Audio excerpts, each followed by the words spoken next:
एक समय ऐसा भी था जब न पृथ्वी थी, न सूर्य, न तारे।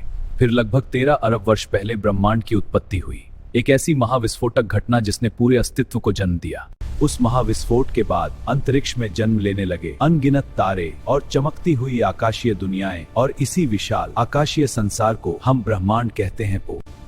आज भी यह ब्रह्मांड लगातार फैल रहा है और इंसान अब तक इसकी अनंत गहराइयों को पूरी तरह समझ नहीं पाया है।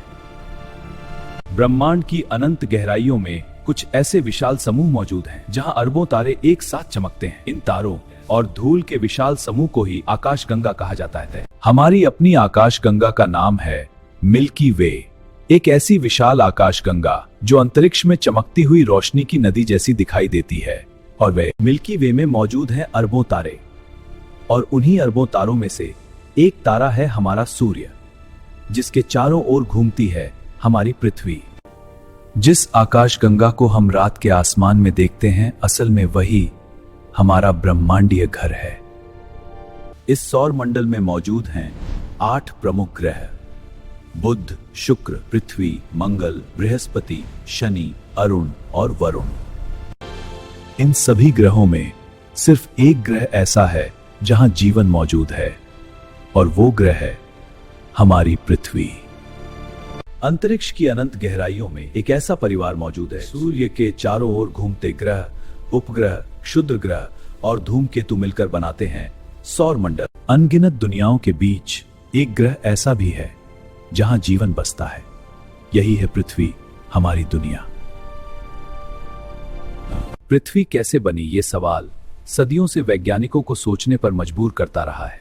आखिर इस विशाल ब्रह्मांड में हमारी दुनिया की शुरुआत कैसे हुई है? यह अध्याय सिर्फ पृथ्वी की कहानी नहीं है, बल्कि पूरे ब्रह्मांड और उसके खगोलीय पिंडों की उत्पत्ति का रहस्य भी समेटे हुए है। और इस बार हम इस रहस्य को किताबों की तरह नहीं, बल्कि सवालों के जरिए एक रोमांचक यात्रा की तरह समझेंगे, जहां विज्ञान कल्पना जैसा महसूस होगा। तो तैयार हो जाइए अरबों साल पुरानी उस यात्रा के लिए जहां जन्म हुआ था पृथ्वी का। शुरुआत में हमारी पृथ्वी बिल्कुल अलग थी। ना यहाँ पेड़ थे, ना पानी, ना जीवन। यह एक गर्म, चट्टानी और वीरान दुनिया थी। उस समय पृथ्वी का वायुमंडल भी बहुत विरल था, और इसकी रचना मुख्य रूप से हाइड्रोजन और हीलियम गैसों से हुई थी। लेकिन समय के साथ कुछ ऐसी घटनाएं घटी जिन्होंने इस वीरान ग्रह को धीरे धीरे बदलना शुरू कर दिया। बादलों का निर्माण हुआ, बारिश शुरू हुई, और पृथ्वी पर जल तथा जीवन के लिए अनुकूल परिस्थितियां विकसित होने लगी। वैज्ञानिकों के अनुसार पृथ्वी पर जीवन लगभग 460 करोड़ वर्ष पहले विकसित हुआ, यानी अरबों साल की यात्रा के बाद इस ग्रह पर पहली बार जीवन ने जन्म लिया। पृथ्वी की संरचना परतदार है। वायुमंडल की बाहरी सीमा से लेकर पृथ्वी के केंद्र तक हर परत की रचना एक दूसरे से अलग है। समय के साथ स्थलमंडल और वायुमंडल का निर्माण हुआ, और धीरे धीरे पृथ्वी जीवन के लिए तैयार होने लगी। पृथ्वी के निर्माण के अंतिम चरण में जीवन की उत्पत्ति हुई, और यही घटना इस साधारण ग्रह को पूरे ब्रह्मांड में खास बना गई। पृथ्वी पर वायुमंडल का विकास एक लंबी और रोमांचक प्रक्रिया थी।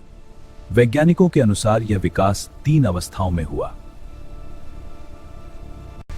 पहली अवस्था में सौर पवन के कारण हाइड्रोजन और हीलियम गैसें पृथ्वी से दूर चली गईं, और पृथ्वी का प्रारंभिक वायुमंडल धीरे धीरे समाप्त होने लगा है। दूसरी अवस्था में पृथ्वी धीरे धीरे ठंडी होने लगी, और विभेदन की प्रक्रिया के दौरान पृथ्वी के अंदर से अनेक गैसें और जलवाष्प बाहर निकलने लगे। इस समय जलवाष्प नाइट्रोजन, कार्बन डाइऑक्साइड, मीथेन और अमोनिया जैसी गैसें अधिक मात्रा में बाहर निकली, लेकिन स्वतंत्र ऑक्सीजन बहुत कम थी।